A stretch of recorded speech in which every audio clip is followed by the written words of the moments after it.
ان کا ذاتی گھر ہے، یہ کوئی جماعت اسلامی کی پراپرٹی تو نہیں مجھے تھی؟ یہ تو نہیں پتا، امان اللہ خان صاحب معاف کیجیے گا کہ جماعت اسلامی امیر جماعت ہے یا نہیں ہے، غریب جماعت ہے، لیکن میں یہ جانتا ہوں کہ جو لوگ جماعت اسلامی میں آئے جمعیت کے، وہ ایک ایک ارب پتی ہیں، ایک ایک ارب پتی ہیں انہوں نے، وہ جناب جماعت اسلام اور ملک و قوم کے نام پر، ملت کے نام پر وہ لوٹ مار مچائی ہے کہ اگر میں آپ کے سامنے تفصیل رکھوں تو آپ کی آنکھیں کھل جائیں گی۔ کون لوگ ہیں؟ جی یہ لیاقت بلوچ اور یہ سب لوگ، نہیں، قاضی، ایون قاضی آپ دیکھیے کہ قاضی اس نے اپنے انٹرویو میں کہا ہے کہ میرے والد صاحب مولوی صاحب تھے اور ہمارے گھر میں ایک دیا جلتا تھا پورے گھر میں، آج ان کی جناب اسلام آباد میں کوٹھی۔ میں پوچھتا ہوں قاضی کی کیا کاروبار ہے، اس نے کیا کام کیا ہے، مجھے بتائیے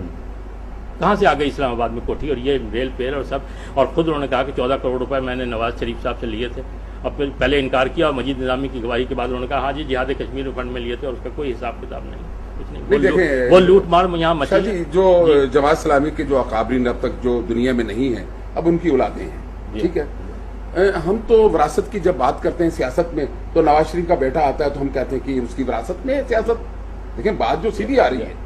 تو کیا مجھے یہ بتائیں کہ قاضی حسین احمد کے بیٹے کی وراثت ہے جماعت اسلامی، یا خلیل حمدی کی اولاد کی وراثت ہے جماعت اسلامی؟ دیکھیے نا بات یہ ہے اگر وراثت نہیں ہے تو صرف مولانا مودودی کی اولاد کی وراثت آخر کیوں؟ اس کی وجہ یہ ہے کہ انہوں نے ہمیں جماعت و جمعیت سے اس طرح باہر رکھا جیسے کوئی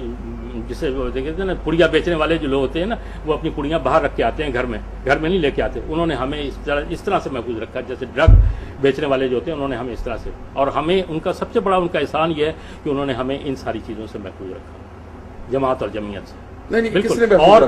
ہمارے والد نے بالکل ہم 9 بہن، یہ ہمارے 9 بہن بھائیوں میں سے کوئی ایک آدمی بھی نہ جماعت نہ جمعیت میں کوئی، اچھا یہ بات بالکل بڑی اہم بات ہے، بالکل ہمیں اس طرح سے دور رکھا جیسے کوئی ڈرگ بیچنے والا جو ہوتا ہے نا، وہ ڈرگ جب گھر میں آتا ہے تو پڑیاں باہر ہی چھپا کے آتا ہے اندر لے کے، ہمارے باپ نے یہ سارے نظریات جو گھر سے باہر رکھے،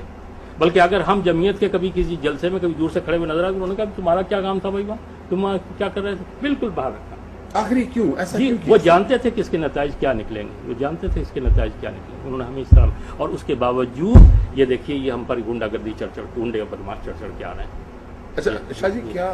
موجودہ جماعت اسلامی اور اس کی قیادت سیدی کے نظریات کو چھوڑ بیٹھی ہے؟ دیکھیے بات یہ ہے کہ مذہبی جماعتوں میں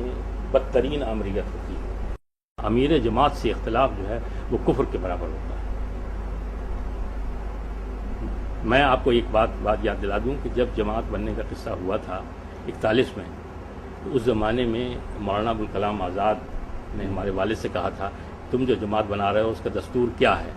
تو ہمارے والد نے انہیں وہ دستور دیا تھا، انہوں نے کہا تھا کہ کل اس پر بات کریں گے۔ دوسرے دن انہوں نے کہا کہ اس دستور کے نتیجے میں جو جماعت وجود میں آئے گی وہ ایک فاشسٹ تنظیم ہوگی، اور جماعت کا دستور آپ اٹھا کے دیکھ لیجئے وہ ایک فاشسٹ